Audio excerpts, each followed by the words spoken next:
We are so thankful that God is our good, good Father. In this next section, we're going to talk about Jesus and his purpose. We're going to start by looking at this book, The Garden, the Curtain and the Cross. And Mike's going to read the first part of the story for us now. The Garden, the Curtain and the Cross. A very long time ago, right here in this world, there was a garden. In the garden, everything was wonderful. The world was full of laughing and playing and smiling and fun. There was nothing bad, ever. There was no one sad, ever. And best of all, God was there. He had made it all. He was in charge of it all. He loved it all.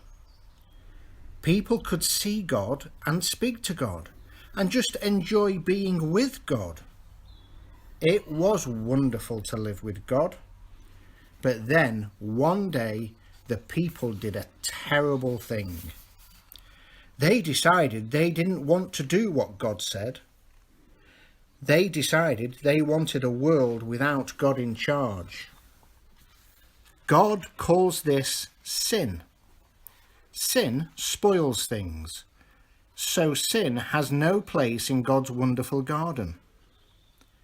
God said to people, "You can't live with me in my garden anymore."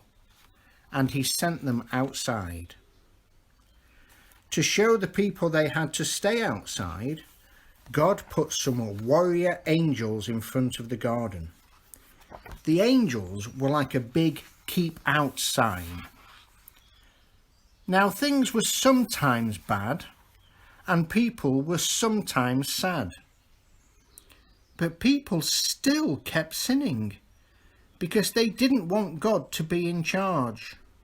So no one could come into God's wonderful place. God said, "Because of your sin, you can't come in." God wanted people to remember it is wonderful to live with him, but because of your sin, you can't come in. So he told the people to build a special building called his temple, where he would live. In the middle of the temple was the most wonderful place in the world, the place where God was, with nothing bad and nothing sad. It was very exciting.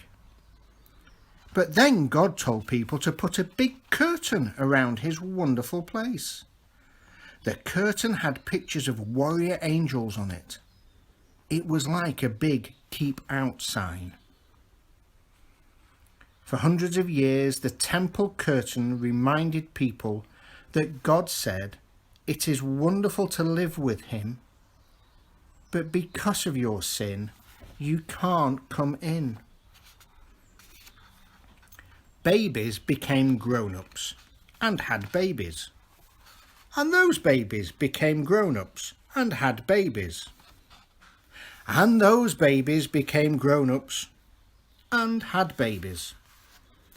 Hundreds of summers and winters passed by, and the keep-out curtain stayed in the temple.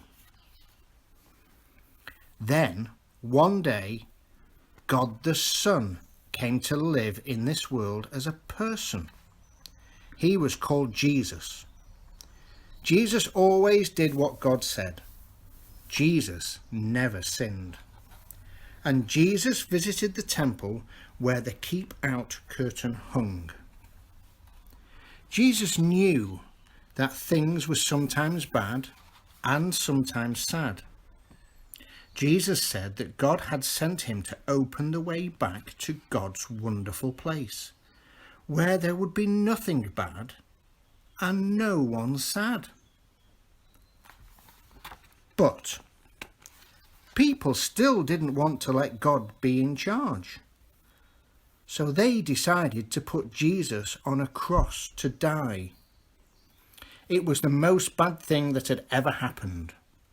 It was the most sad day of all time. But Jesus had a plan. He had always planned to die on the cross. What a strange plan. Why would God's Son plan to die? On the cross, Jesus took our sin. All the bad things we do and all the sad things they cause, Jesus took them all from us. And when he did, something amazing, astonishing, astounding happened. The curtain tore. God had ripped up the keep out sign. God's wonderful place is open again. Because Jesus died, we can go in. Thank you, Mike. The book continues to tell the story onto Easter morning, the empty tomb and the joy of the resurrection. But we don't want to jump ahead today. We want to look at the sacrifice that Jesus made and reflect on the pain and the suffering. This isn't easy to do, but we feel it's important to have the full story, not just the nice bits.